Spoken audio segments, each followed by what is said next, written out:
Our first guest is a social savvy serial entrepreneur with millions of followers. He's on top of all the latest cultural trends on the internet, migrating his family wine business online, co-founding restaurant reservation app Resy, and investing in early Silicon Valley tech firms like Facebook and Twitter. Most recently, he launched Vee Friends, an NFT marketplace. Joining us now is Gary Vaynerchuk, CEO of VaynerMedia and Consensus by CoinDesk speaker on May 24th to the 27th. In New York. Welcome, Gary. Thanks for having me, everyone. Great to have you on the show. All right, so Gary, you were actually supposed to come onto the show 2 weeks ago, but you had to cancel because the NFT marketplace didn't go as planned. My thoughts are that launching NFTs must be harder than it looks. So tell us what happened and how is it going right now? You know, Web3 is interesting stuff. You know, for me, I come from such a consumer place, right? I launched an e-commerce wine business in 1997. You know, Web 2 is mature. And yeah, to your point, on May 5th, we were just not ready. I was so excited about 5/5. 5 is my favorite number. We paired up with the incredible team at NFT 42 on the Nameless platform. They did their job. I feel like I just didn't have a couple of things tight enough. And so, you know, I think it's, even though we probably lost some momentum and lost some initial sales, having a product that wasn't as strong on mobile from a consumer standpoint, I think, you know, the crypto community is and the Web3 community is incredibly patient with its innovators, from NBA Top Shot to Artifact to Zed. For me, what I was worried about was 80% of the people that I knew were going to be buying, because I was paying attention to my Discord, were buying for the first time, buying with a non-custodial wallet for the first time. I thought it was very important for me to launch it as clean of a user experience as I could, so we did push it by a week. Okay. So you've been hyping up Vee Friends for weeks. Can you tell us about what this NFT marketplace is all about? 10,000 Vee tokens are up for grabs. What are you selling here? I'm building an intellectual property. I think NFTs during this era will be looked back on as a place where the Harry Potters, the Transformers, the Star Wars, the Thundercats and Care Bears and Rainbow Brights were created. So for me, Vee Friends is a world I've been thinking about for a long time. Originally it was going to be a toy product that I launched a couple years ago, but the way the NFT market evolved. The other thing I did was take advantage of the smart contracts. What I innovated on a little bit was I created a conference called VeeCon, where every one of these 10,255 tokens is also a 3-year pass to VeeCon, which is a super conference that I'm looking to put on once a year over the next 3-year period, kind of like a South by Southwest meets a Davos, meets a little Coachella and culture and things of that nature. So really excited to kind of push the way people think about NFTs. I think the smart contract on realities have not been touched. The off-chain, offline realities have not been touched as much as I think they can, and that was a big ambition for me with Vee Friends. So Gary, the tokens give auction winners either access to you via breakfast date or virtual meeting, gifts curated by you, or admission to your events. I wonder, is there any concern that people are being commoditized, or, you know, on the one hand, this can be seen as very empowering, but on the other hand, it could be seen as, you know, commercializing people and their services so blatantly on the free market. Is that any concern to you? The concern to me is the same that it is with everything in the world, whether that's social media, the internet, the blockchain. I think intent and humanity matter, and I think everything, you know, people are concerned of exploitation with capitalism. People are, concerned about it with socialism. People are, I'm not too overly worried about it. The access to me was 2% of the overall project. So for me, what I really wanted to do, to be frank with you, that was a late addition. That was in response to the fact that for the last 60 days, the enormity of celebrities and influencers that were putting out projects that were just a picture of them done by a digital artist they commissioned, and were selling for tens and hundreds of thousands of dollars. I thought that there was a better way to go about it. And so for me, I'd love to pay for a token and collectible that I own in perpetuity that may also allow me to play tennis with Novak Djokovic, or go into the studio with T Grizzly. And so I'm not overly worried about that. I'm more worried about people not trying to provide value. And I think, to your point, the people that are gross and ridiculous with it will not find a marketplace, or may find a marketplace for a few minutes, but long term will hurt their reputation. So just kind of piggybacking off of that question, just about kind of the role of influencer culture in NFTs. So in theory, NFTs are supposed to democratize the marketplace, right? But in practice, what really happens is that people with big networks and people with well-known names and people who have influencer status have a much easier time breaking into NFTs. And like this sort of smaller, lesser known artist has a much harder time breaking into NFTs. I mean, it's same as in the traditional art world, right? And as you said, even so... Do you agree with that? Because I think, to your point, I think you're right 60 days ago, but I think it's been really cool to watch what's happened over the last 60 days, maybe 30 days, where you've seen enormous influencers and celebrities sell 1 or 2 tokens. I think, to your point, maybe 90 days ago when we had that America's finding out about this, but I think if you look carefully, I think it's been really fun. Because I love the market is the market is the market. I think even though one, like an Eminem or Dame Lillard, have spent their lives executing to create this community and interest, if they don't come correct enough in an NFT execution, the market has told them so, no? Well, that's probably true, but that also sort of proves my point. Like, even if some celebrities aren't able to make it in the NFT marketplace, imagine how hard it is for the ordinary person, right? Because for the most part, a lot of these celebrities have teams of people helping them. Some of them have direct access to the platforms. You know, the platforms will help them, or they'll give them better placement. They have huge social media networks. So I take what you're saying, but just, amplify that by 1,000, and you have the average person trying to get into the NFT market, and they're just kind of going to be completely invisible. I don't think democracy or open platforms or decentralization means everyone should win, right? Like, I'm a byproduct of winning on social media. Hundreds of millions have tried to win on social media and haven't.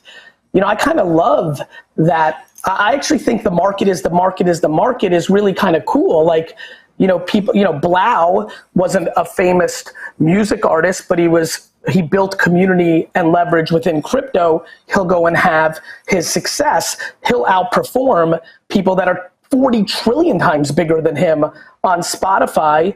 To your point, just because there is NFTs doesn't mean that you're going to slap some pretty piece of art on there and then you're Michelangelo. There's a lot of work that goes into actually even having a chance to succeed. Right. I guess my point, just to finish this thread, is that for the average person, though, because the myth of NFTs, right, is that it is a more level playing field. And what you were describing is very similar to the current social media environment, in which, someone coming in and starting from scratch is going to have a very hard time building that influence, and they are going to have less tools and resources than a celebrity would have. That's just my impression of the NFT market. I think that's a tweak on the myth. I think the myth, to your point, like, whoever believes I'm going to make something in Photoshop and I'm going to win just because I posted it on OpenSea, that's called delusion. On the flip side, the person that's sitting at home who's very talented at art, the fact that she or he can put it on the marketplace and have a chance, which is very different than Walmart or Toys R Us or Home Depot or QVC selecting you and saying, yes, you can present on my shelves or on my screen. That is kind of cool. So what, Gary, needs to happen to enable that kind of cool aspect of it? Is there anything more that needs to happen in this very nascent industry to give that greater access? Well, I think the access exists, right? Like, the marketplace. It's eBay. It's it's Instagram. The ability to sell the product exists. I think the point earlier is well taken. If somebody has huge audience, that we've seen platforms give them front page access and things of that nature. But let there be no confusion. These platforms are not smitten by these influencers or celebrity. They want their audience. They're trying to build their business. I think ideology is a very intriguing concept. This is incredible opportunity for people that nobody's ever heard of, no question. I also think that there are people that people have heard of that are also going to do well. On the flip side, there are many that aren't. I'll be very frank. There have been many people who've launched projects in the last 30 days who are dramatically more famous than me, have had much bigger platforms, have been launched on third-party platforms where they've put them on the front page. I built mine on top of Nameless and with NFT 42 and built a URL to drive towards, and our results have been staggeringly different, but I think that came down to strategy and execution, effort, intent, and I think that will play out quite a bit. And when I lose, which I do all the time as well, that's also the market telling me I'm losing. So I think what needs to happen is accountability and responsibility on the IP creator or the artist to realize there's a lot they can do. Are they willing to? By the way, they could have gone on TikTok 2.5 years ago and put out a lot of content and amassed 5,000, 500,000. Like there's so much opportunity. I would argue that people are crippled by opportunity. But I think to the point earlier, I don't look at this as like, the place I was born, communist Russia, where everyone's going to be the same. That's not the promise, I think, of NFTs. I think the promise is that the distribution of a digital asset on this chain doesn't require a gatekeeper like a retail store or an art gallery, which is cool and is similar to the way it played out with social media a decade ago. That doesn't mean some people are going to do better than others. That's just the nature of humanity. So Gary, just pivoting from that a little bit, there's, some of what you're describing also speaks to this whole meme culture, this meme investing world that we're in. What do you make of, Dogecoin, GameStop, the whole Elon phenomenon? Because it speaks very much to what you're addressing here. I think humans are media platforms, and the world is struggling with that transition. What do I think about it? I think that there was a time and age when humans walked Earth and they did not think that gold was valuable. There was a time when we did not think that a diamond was valuable. I think we're running through a mature internet and an emerging blockchain human reality. And I think a lot of us are trying to navigate and figure it all out. I think it's too early to put a cherry on the sundae of what's happening here. But what I can tell you is the humans on top of social platforms are building significant influence that doesn't require a medium in between them and the audience, and that is causing new realities that we haven't seen over the last century. So just quickly to just zero in on that for 1 second, the rise of Dogecoin, for example, and then there are all these sort of imitator dog-themed coins like Sheepcoin, yes. Right? What do you think of this phenomenon writ large? Like on the one hand, yes, it's very democratic, anyone can join in, and but on the other hand, some of these coins really don't have any fundamental value, and a lot of people could seriously lose money. I'm just curious what you think of this phenomenon in general. Is it good for the crypto industry, or is it dangerous? I think it's a great question. I think ultimately in the short term, it'll probably be dangerous because, the one thing I always try to tell people is like, invest in what you understand. I don't invest in most things. I just don't because I don't understand it. And I think that then you're just into gambling, and I'd rather just bet on a sporting event and enjoy it. So I think to your point, many of these things, it reminds me a lot of internet 1999 and 2000. I believed in the internet so much, but I couldn't understand why all those companies were worth so much money. And then as everybody probably on this show knows, and definitely many at home, we had March and April of 2000 where 90% of those stocks went out of business, went to zero. But in there was Amazon and eBay, which were remarkable investments because the internet was the internet. And that's kind of how I think of altcoins and NFTs. I genuinely believe that 98% of what's out there right now will not be a good investment. I truly believe that 98, 99% of the NFTs that people are buying today will not end up being a good investment.